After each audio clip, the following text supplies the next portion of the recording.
Hey everybody, welcome to the channel. I'm Eric. Please hit that subscribe button. Help us keep making these videos for you and join our community of mature-minded gamers. You can join our Discord. The link is in the video description. Today we're talking Planes of Pain. This is an indie survival game that's charming, rough around the edges. It does a lot of things right, but it can be a little frustrating at times. And so I thought maybe doing a tips and tricks video to help you get started would help you enjoy your time in this wasteland. So first thing I'm going to mention is actually right here at the very beginning in the Panes of Plane, you actually want to look at the tutorial guide. It's very easy. It's just text, but it tells you a ton of helpful information here. There's 6 pages.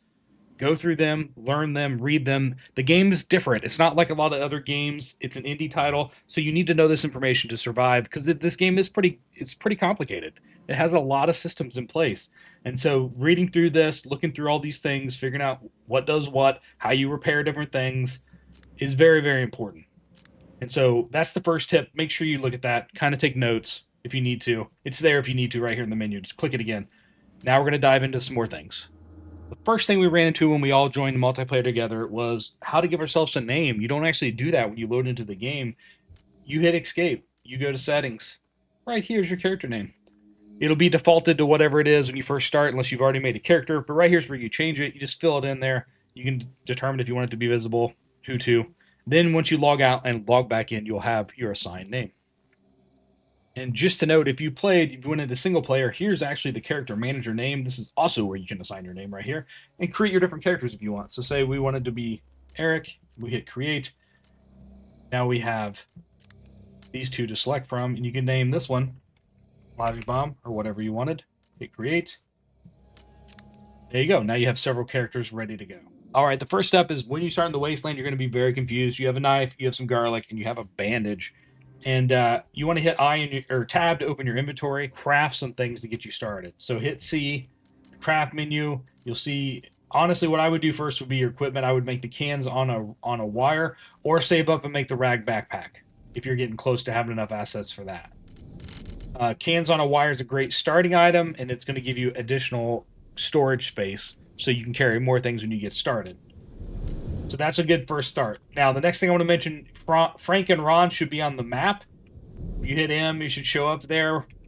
Go there first. That's where you start everything. Your beginning quest. That's where you can start getting resources and get you started in this game.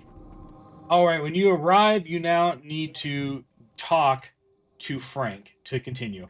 And so you'll see there's Rustic Ron, there's Fallen Frank. And when you want to talk to him, the first option is to barter. So if you hit F, you'd barter. If you use your mouse wheel to rotate, this is how you ask for a job. That is basically talking to Frank.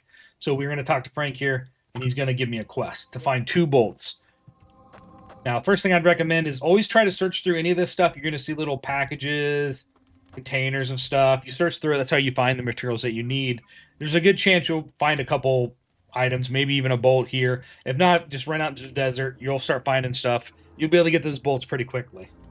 All right, next tip is build a stone hammer as soon as you have the materials. It's under tools here, stone hammer.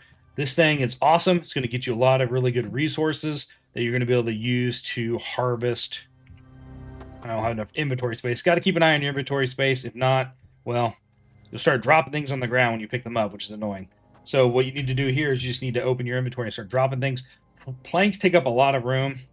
So unless you're just hunting for planks, I would always get rid of those. They're not hard to come by either. So why is a stone hammer awesome? Well, once you have one equipped, and then, oops, put it in your inventory here, you can break off scrap metal from these cars and other things too. But they give you a lot of good resources. It does use up a lot of the hammer, but look, we just got a bolt. It's got 3 bolts. All right, next tip is how you actually turn a quest in. It's a little bit confusing at first, but like we have these 2 bolts that we need to give Frank. So when we come to Frank, we're going to actually do the barter here. And then you're going to see the 2 bolts down here, right here. And they are turquoise around it, or blue, whatever you want to call that. Because I actually have them, I can actually turn them in. Now this one is also turquoise, the metal pipe I can turn in if I want to get 5 rusty nuts. So it'll show you what you actually have the materials for. So we're going to select these. There, now we've actually done that, and now we've completed the quest. As you can see, we have 1 done to him, so now we're going to do another one.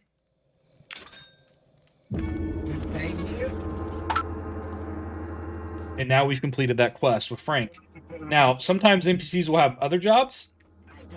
This one actually wants me to talk to Rustic Ron now. So when I talk to Rustic Ron, and he just gave me a quest now too.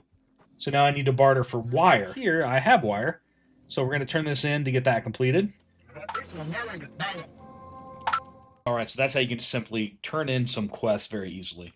All right, the next tip is pretty early on, you're going to realize you have very limited inventory space, and you're going to want to craft a pile to start storing stuff. But if you hit B to go to blueprints, then you go down to storage here, you're going to see a stone stash. It only takes 7 rocks. Now, the difficulty thing is if you're playing with other players on a public server, they can actually access this too. So you do want to be careful with that. But most of the time, I think most of you are going to be playing with friends. You're going to want to have a global storage anyways, or storage, universal storage for everybody. So you can use this for that. You'll see items in here, and you can add to them.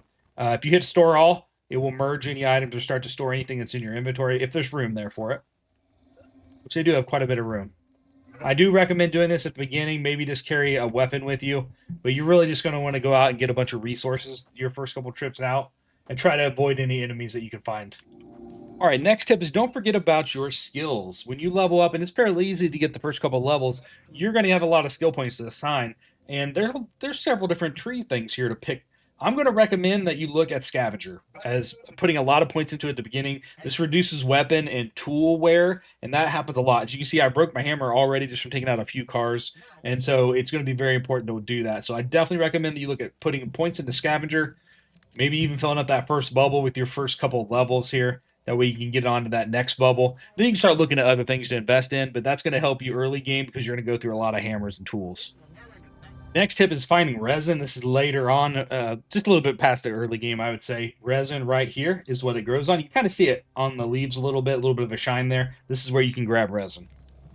All right, next tip is based off the survival aspects. Water is by far the hardest resource to get. Food is second, but not nearly as hard. You're going to find tomatoes and different things like that when you search plant structures like this right here. Water's your biggest thing, and so you can drink from these structures right here, but this is contaminated water. If you examine the liquid here, you'll see this one's empty right now, but you can manage it. So if I put some charcoal in here, it will actually start filtering out the water and giving me good water. But don't be afraid to drink the water that is contaminated. It does hurt you and contaminate you a little bit, but it's not that bad. It's not as bad as it seems at first. You're not gonna die really quick just from drinking some contaminated water. At least not with our experience. It's early game.